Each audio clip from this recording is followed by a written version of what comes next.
안녕하세요. 저는 이혼한 지 10년 정도 된 싱글 워킹맘입니다. 현재 학원에서 고등학생 대상으로 수학을 가르치며 강사 일을 하고 있고, 이혼한 후에 심적으로도 안정되고 행복도가 올라가서인지 일이 잘 풀려 현재 연봉 8천만 원 정도까지 오른 상태입니다. 강산도 변할 10년이란 시간 동안 저와 아이 모두 마음이 많이 단단해져 지금은 저와 오붓하게 함께하는 지금이 너무나도 소중하다고 하네요. 아이 5살 때 이혼했는데 지금은 어엿한 중학생이에요. 아이가 아빠에 대한 기억은 거의 없습니다. 그럴 만도 한 게 아이 어릴 때 전 남편이 집에 거의 붙어 있지 않았거든요. 이유는 바람이었습니다. 저는 너무나도 바보같이 아이 낳고 꽤 오랜 시간이 지난 후에 남편의 바람을 알게 되었어요. 출산 과정에서 지혈이 잘 되지 않는 사고가 있었던 터라 회복도 느렸고, 그 부작용으로 몸도 마음도 지쳐 있었지만 남편은 회사 일이 바쁘다는 핑계로 매일같이 야근을 하며 육아를 거의 돕지 않았습니다. 대기업에 다니는 남편이었고 일이 힘들다는 건 알았지만 아이 낳고 나니 무슨 일인지 더 바빠진 남편에게 저도 불만이 쌓여가고 있었죠. 우리 애 태어난 지 곧 있으면 100일인데 여태 아이 분유 한 번 먹여본 적 없고 기저귀 한 번 안 갈아줬다는 게 말이 돼? 조리원에서도 남들 다 남편 와서 마사지 해주고 식판 버려주고 그럴 때 다 나 혼자 했어. 그래도 프로젝트가 바쁘다니까 이해해줬지. 근데 이건 너무하잖아. 어떻게 일주일에 반 이상을 회사에서 자고 나머지 반은 12시에 들어와? 여보, 내가 너무 유능해서 그래. 팀장님이 나 없으면 팀 못 돌아간다고 그렇게 간곡하게 붙잡는 걸 내가 어떻게 뿌리쳐. 내가 잘해야 우리 식구 먹여 살리지. 자기도 일 관둬서 나 혼자 벌어야 하는데 이 정도도 이해 못 해주면 어떡해. 아니, 내가 관두고 싶어서 관둔 것도 아닌데 그렇게 말하면. 아무튼 나도 너무 바빠서 그래. 내가 밖에서 놀다 들어오는 것도 아니잖아.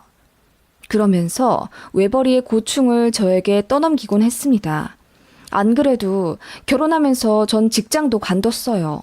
남편이랑 시댁에서 저 회사 다니지 말라고 압박을 줬거든요. 특히 시어머니가 나는 우리 아들 일하고 집에 들어오자마자 구수한 밥 냄새로 퇴근을 환영받았으면 한다. 밖에서 힘들게 일하고 들어온 남편인데 그 몇 푼 벌자고 너도 나가서 일하고 또 맞벌이라는 이유로 집안일도 나눠서 하고 그러는 건 좀 아니지 않니? 우리 아들이 돈을 못 번다면 상관이 없겠지만 대기업 다니지 않니? 넌 간둬라. 그게 맞다. 라고 하시며 제가 일 관두기 직전까지 학원에까지 전화하시며 저를 달달 볶으셨어요. 그래서 쫓겨나듯이 간뒀던 기억이 나네요.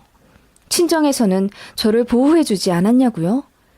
저에게는 슬프게도 친정이 없습니다. 친정아빠는 저 어릴 때 돌아가셨고, 친정엄마는 저 중학생 때쯤 되었을 때 돌연 남자가 생기셨다며 재혼을 하셨어요. 저는 친할머니 댁과 고모집을 전전하다 독립했고요. 친정엄마는 재혼한 가정에서 아이 둘을 낳으셨고 바쁘신 건지 아님 저를 잊고 싶으셨던 건지 연락을 끊으셨어요. 사실 결혼하기 전에는 그런 엄마를 이해해보려 노력했지만 아이를 낳고 나니 뒤늦게 분노가 생기더라고요. 이렇게 눈에 넣어도 안 아플 아이인데 어떻게 엄마는 나를 버렸을까? 그런 생각도 들고 집에 좀처럼 오지 않은 남편도 저를 힘들게 하니 씩씩했던 저도 금세 우울증에 빠지게 되더라고요. 게다가 애 낳고 살은 왜 그렇게 안 빠지는지 가뜩이나 통통하던 저였는데 어느새 거울조차 보기 싫어지더라고요. 그렇게 집에 잘 들어오지 않는 남편에게 불평은커녕 말 한마디 거는 것도 조심스러워지더군요. 아닌 게 아니라 일이 너무 바쁘다면서 신경이 날카로워져 있는 남편이었고, 집에 오면 지쳐 쓰러져 자기 일수였기 때문에 저도 뭐라 더 바가지 긁기 힘들더라고요.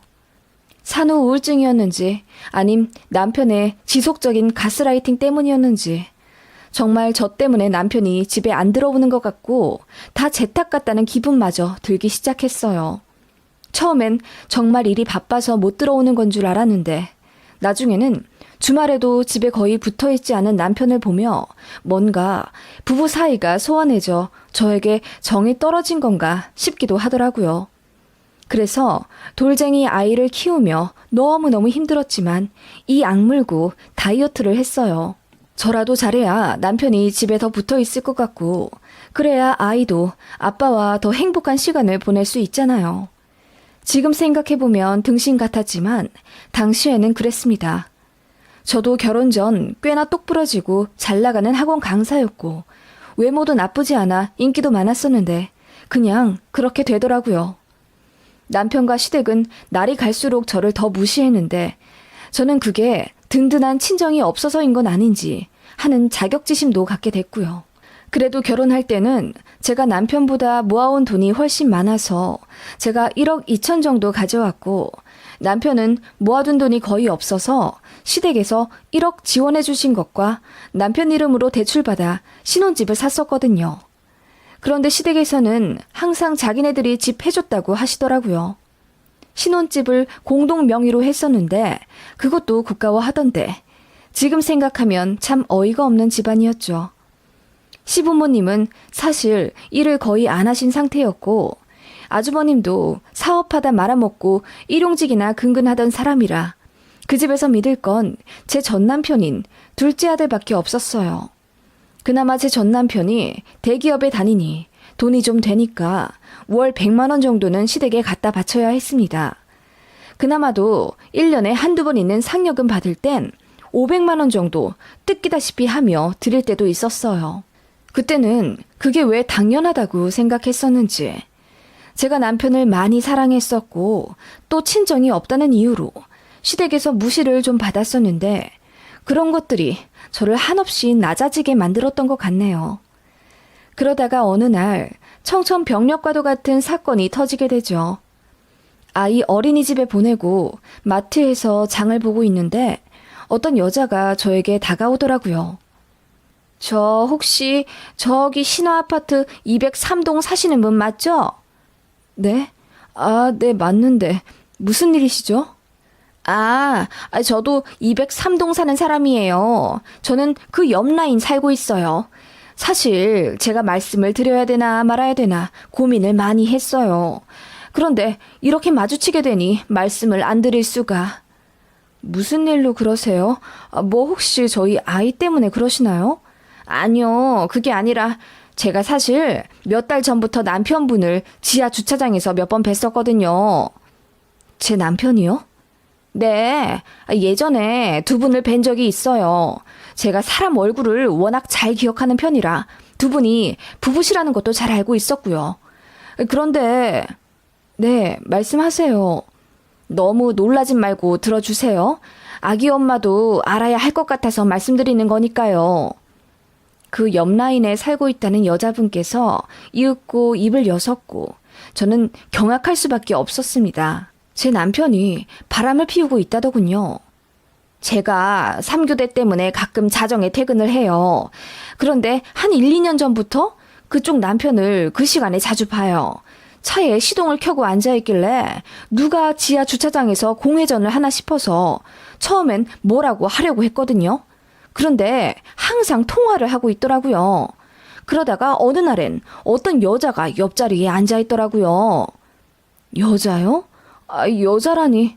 처음엔 나도 아기 엄마일 거라고 생각했죠. 그런데 자세히 보니 모르는 여자더라고요. 둘이 많이 친해 보였어요. 이런 말 하기 죄송하지만 스킨십도 있었고. 스킨십이요? 제가 입을 다물지 못한 채 어안이 벙벙해 있자 그 여자분은 이럴 줄 알았다면서 사과부터 하시더군요. 그러면서 알 건 알아야 되지 않겠냐며 저에게 자세히 말씀해 주셨어요. 목격한 날짜와 시간을 다 스마트폰에 적어 두셨더라고요. 그리고 둘이 입을 맞추고 서로 껴안고 그러는 거 다 봤다면서 원하면 블랙박스 제공까지 해주겠다고 하시더군요. 혹시 몰라서 증거로 다 저장해 놨었다고. 저 마주치게 되면 꼭 말해줘야지 싶었는데 그 여자분 가족들이 극구 말렸대요. 남의 집 가정사에 끼어들면 골치만 아프다고. 그치만 그 여성분도 아내인 입장이었고 아무것도 모를 제 생각을 하면 잠도 안 올 지경이었다네요. 그러다 저를 딱 마주친 김에 다 말해주는 거라고. 일단 그분의 전화번호를 받아서 집에 왔습니다. 머리가 하얘져서 아무 생각도 안 나더라고요. 가슴은 쿵 내려앉아 팔다리도 축 늘어진 느낌에 제 몸이 제 몸 같지가 않았습니다. 이제 어떻게 해야 하나. 하늘이 무너진 듯한 느낌에 뒤늦게 눈물이 비오듯 쏟아지더라고요. 그렇게 펑펑 울다 보니 어느새 아이 하원시킬 시간이었고 저는 집 정리도 제대로 하지 않은 채 아이를 데려와야 했어요. 그리고 아이 앞이니까 필사적으로 눈물을 참으며 견뎠습니다. 정말 고민 많이 했어요. 이따 밤에 남편이 들어오면 난 뭐라고 말을 해야 할까? 아니, 오늘 들어오기는 할까? 안 들어오면 난 뛰쳐나가 남편을 찾으러 다녀야 하나? 온갖 생각이 꼬리에 꼬리를 물고 저를 괴롭히는 동안 남편은 자정이 넘어 들어오더군요. 아이가 밤에 운다는 이유로 각방을 썼었는데 남편은 저에게 오늘 고생했다며 한번 안아주고는 지 방에 들어가 쿨쿨 자더군요. 왜 그동안 단 한 번도 남편을 의심하지 않았을까 싶은 생각에 저 자신을 때리고 싶더라고요. 그렇게 남편이 곤히 잠들기를 기다려 방에 들어가 남편 스마트폰을 뒤졌습니다. 결혼 초 때까지만 해도 잠금 기능을 안 해놓았던 남편인데 어느새 잠궈 놓았더군요. 남편 손가락을 들어 지문을 이용해 스마트폰을 열었고 곧바로 깜깜한 거실로 몰래 나왔습니다. 그렇게 남편 폰을 동이 틀 때까지 뒤지게 됐어요. 세상에 남편은 여자가 둘이나 있었습니다. 한 명은 저와 결혼하기 전부터 만나왔던 어느 30대 유부녀였고 한 명은 저희 아이가 태어나기 직전, 그러니까 저 만삭쯤부터 만나오던 20대 여자였습니다. 유부녀는 한 달에 한두 번씩 잠자리만 하는 가벼운 상대였지만 꾸준히 연락한 지 몇 년 된 것 같더라고요. 흔히 말해 파트너였습니다. 다른 한 명, 그러니까 그 20대 아가씨는 어디서 만난지는 모르겠는데 연애를 하고 있더군요. 저희 남편이 애가 있는 것도 당연히 알고 있었고 며칠 전 둘이 1박 2일로 강화도에 여행까지 갔다 왔더군요. 그날은 제가 출산 부작용으로 편두통이 심해 그날도 남편에게 진통제 좀 사와달라고 부탁했다가 일이 바빠 야근해야 할 것 같다며 거절당한 날이었습니다. 그날 저는 머리가 빠개지는 고통을 겪으며 힘들어 했었거든요. 그거 알고 나니 피가 거꾸로 솟더군요. 남편과 그 여자와의 대화를 쭉 읽어보니 저는 겉절이보다도 못한 존재로 취급을 하더군요. 와이프가 바가지 긁어서 집에 들어가기 싫다. 와이프는 살이 너무 쪄서 코끼리 같다는 등 저를 무시하며 뒷담화하는 이야기와 저희 친정엄마 이야기를 하며 와이프의 엄마가 재혼을 하셔서 새살림을 차려 나갔다. 와이프는 가족에 대한 그리움 때문에 본인과 쉽게 이혼을 하려 하지 않을 거다. 바람 들켜도 상관없다. 걔는 그렇게 해도 되는 애다. 라는 말까지 하더군요. 그거 보니 닭똥 같은 눈물이 줄줄 흘렀습니다. 자고 있는 남편의 뺨을 내리쳐 깨우고 싶었지만 신락 같은 이성을 붙잡아 간신히 참았습니다. 현실적으로 증거를 더 수집한 뒤 이혼을 해야 하잖아요. 마음 같아서는 그냥 당장이라도 남편을 패버리고 이혼하고 싶었지만 저에게는 너무나도 소중한 아이가 있었습니다. 양육권, 위자료, 양육비 등의 험난한 산을 넘어가려면 냉철하게 판단해야 할 필요가 있었고 저는 있는 힘껏 마음을 다잡은 채 며칠 동안 남편에게 티내지 않았습니다. 그리고 저는 남편이 출근하면 몰래 남편의 짐을 뒤져 증거를 찾아내려고 애썼어요. 그리고 그 여자의 신상까지 파악했습니다. 어느 회사에 무슨 팀 소속인지 전화번호와 그 여자 본가 주소까지 어떻게 하다 보니 알아냈어요. 그리고 남편이 몰래 썼던 카드의 명세서를 바탕으로 그 여자와 자주 가는 곳으로 추정되는 숙박업소까지 알아냈습니다. 남편의 집에 들어와 잠들면 몰래 지하 주차장에 내려가 남편 차에 있는 블랙박스를 뒤졌어요. 둘이 같이 이야기 나누는 음성과 모텔 입구에 차를 세우고 들어가는 장면까지 약 3주간 저장되어 있는 자료들을 몽땅 백업까지 해놨습니다. 그렇게 저 나름대로 만발의 준비를 하고 터뜨리려던 찰나 남편이 먼저 알게 되었어요. 제가 남편 폰을 보다가 모르고 그 여자에게 전화를 걸게 되었고 그 일을 빌미로 제가 남편의 바람을 알고 있다는 사실을 들켜버리게 된 거예요. 저는 사실 남편이 무릎이라도 꿇으며 빌 거라고 생각했습니다. 하지만 제 예상과는 다르게 남편은 저더러 왜 뒷조사를 하고 있었냐면서 길길이 날뛰며 화를 내더라고요. 그리고 저 같은 의부증 정신병자랑은 살기 싫다며 짐을 싸서 나가더군요. 그렇게 나간 곳이 시댁이었던 건지 시어머니한테까지 전화가 왔습니다. 고래고래 소리를 지르며 저를 혼내시더군요. 너 미쳤니? 일하느라 바쁜 우리 아들 뒷조사를 해? 너 집에 들어앉아 있으니 이제 할 일이 없니? 어디 하늘 같은 남편을 의심하고 뒤를 캐? 친정에서 그러라고 가르쳤니? 아참, 너 친정 없지? 그래서 그 모양이니? 배운 곳이 없어서 어디 네 남편 의심이나 하고 앉아 있어? 어안이 벙벙하더군요. 대체 누가 잘못을 한 건지. 시어머니 소리 지르는 것만 들으면 누가 보면 바람은 제가 핀 줄 알겠어요. 어머님, 어떻게 그렇게 말씀하세요? 제 남편이 바람이 났는데 그럼 가만히 있어요? 어머님 아들 혼내도 모자랄 판에 왜 저를 혼내고 그러세요? 내가 우리 아들을 왜 혼내? 남자 바람 난 건 전부 여자 탓이다. 네가 잘못했으니 우리 아들이 바람이 나서 밖에서 도는 거지. 그러게 네가 좀 잘하지 그랬니? 허구한 날 바쁜 남편 바가지나 긁어대고 앉아있으니 우리 아들이 지 품어줄 딴 여자 생각이 나는 거 아니야? 정말 어이가 없더라고요. 바람난 아들을 감싸는 것도 모자라 제 친정까지 욕하는 시어머니에게 너무나도 화가 나서 미칠 지경이었습니다.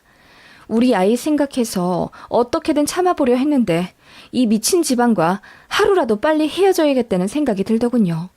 그래서 이혼 서류를 만들어 시댁으로 보냈더니 시어머니가 얘기 좀 하자더군요. 전화통화 때처럼 길길이 날뛰며 저더러 뭐라고 할 줄 알았더니 웬일로 너무나도 차분하고 온화한 목소리로 저에게 어머마, 그때는 나도 많이 미안했다. 너도 애 낳아 키워보니 알겠지만 나는 내 자식 편을 들 수밖에 없어. 그래서 나도 모르게 너에게 언성을 높였던 것 같다. 남자 바람 피우는 거 그거 다 한때다.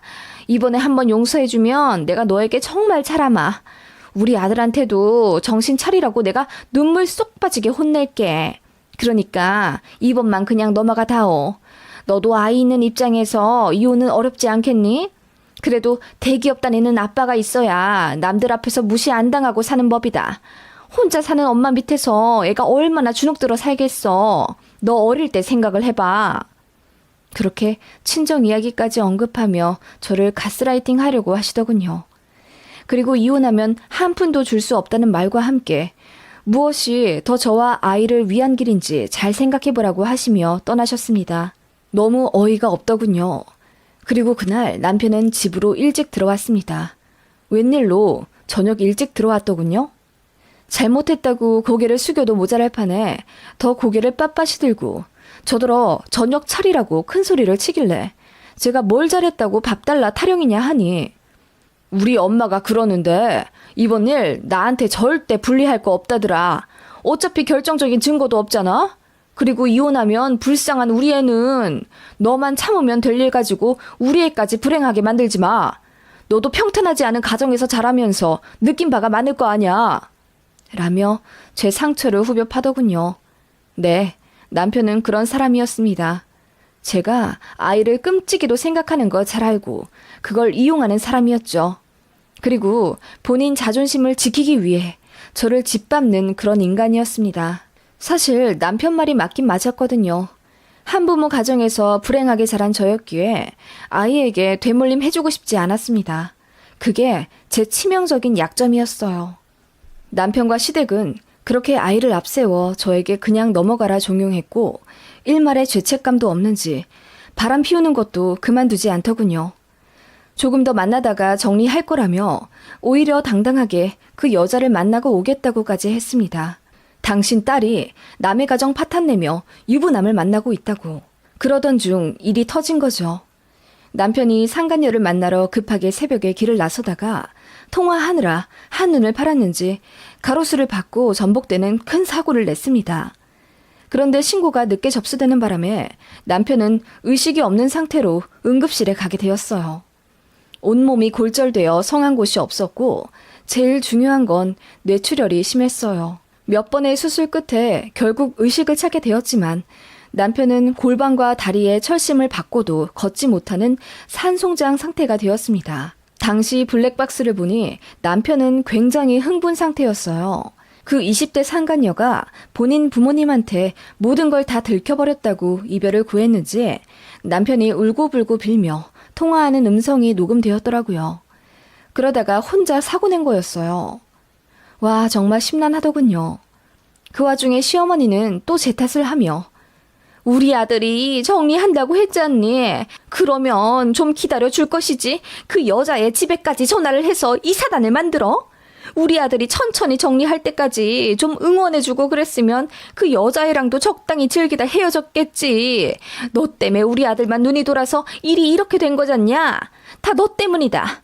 어른이 됐으면 좀 기다릴 줄도 알아야지. 라고 말도 안 되는 궤변을 늘어놓더군요. 응원해주지 그랬냐는 그 말이 아직도 생생히 기억납니다. 그 소리 듣고 옆에 있던 경찰까지 그만하시라 한 소리 하실 정도였습니다. 인간적으로 그렇게 하루아침에 산송장이 되어버린 남편을 생각하면 마음이 착잡하긴 했어요. 아무리 미워도 제 아이 아빠니까요. 그런데 시어머니까지 그따위로 나오니 정이 뚝 떨어지더군요. 사실 빌고 돌아오면 용서해줄까 생각도 들었는데 이건 뭐 사람을 개무시해도 유분수잖아요. 그 후로 병원에 찾아가지도 않았습니다. 보호자에서 제 이름을 빼고 병원에다가 이 사람 일로 저 찾지 말라고 하고 나왔어요. 아이한테는 아빠가 좀 아파서 입원해 있다고만 둘러댔는데 찾진 않더라고요. 원래 아빠랑 정도 없던 아이니까요. 그리고 저는 이혼 준비를 했습니다. 변호사 선임해서 남편이 바람 피웠던 증거 자료들과 시어머니의 폭언까지 모두 자료로 제출했어요. 변호사 말로는 남편의 유책이 확실하다고 하더군요. 그래서 없는 돈에 빚까지 내며 이혼 소송을 준비했습니다. 시댁에서 난리가 나더군요. 아프고 불쌍한 남편 버리는 매정한 부인이라면서요. 급기야 시어머니가 개거품을 물며 저에게 찾아와 고래고래 소리 지르며 저더러 인간이냐고 묻더군요. 부인으로서 병간호나 할 것이지 남편이 제일 힘들 때 버리고 저 혼자 잘 살겠다고 도망가는 꼴이 꼭 지 친정엄마 같다고 말 같지도 않은 말을 하더군요. 그 말에 저도 눈이 돌아 내가 제일 힘들 때 당신 아들은 뭐 했는데? 당신 아들한테 여자가 하나도 아니고 둘이나 있던 거 당신도 알고 있었잖아. 사람 하나 농락하는 것도 정도 것이지. 애 낳고 힘들어 죽겠는데 매일같이 집에 안 들어오고 바람 피우면서 남편 역할 안 하는 것도 모자라. 아빠 노릇도 제대로 안 했어. 대기업? 돈? 그래서 내가 득본 거 있어? 시댁에 돈 다 들어가고 나는 명품백은커녕 매일같이 장바구니만 들고 다녔어. 이게 미쳤나? 하늘 같은 남편? 얼어 죽을 소리 하고 있네. 하늘도 노예에서 벌 받은 거예요. 알겠어요? 제가 미친 듯이 소리를 지르자 시어머니는 귀신이라도 본 듯 얼굴이 허해져서 아무 말 못하더군요. 저는 그대로 남편이 누워있는 병상에 찾아가 당신이랑 이혼하겠다고 말했습니다. 눈만 끔뻑끔뻑 뜨며 눈물을 흘리더군요.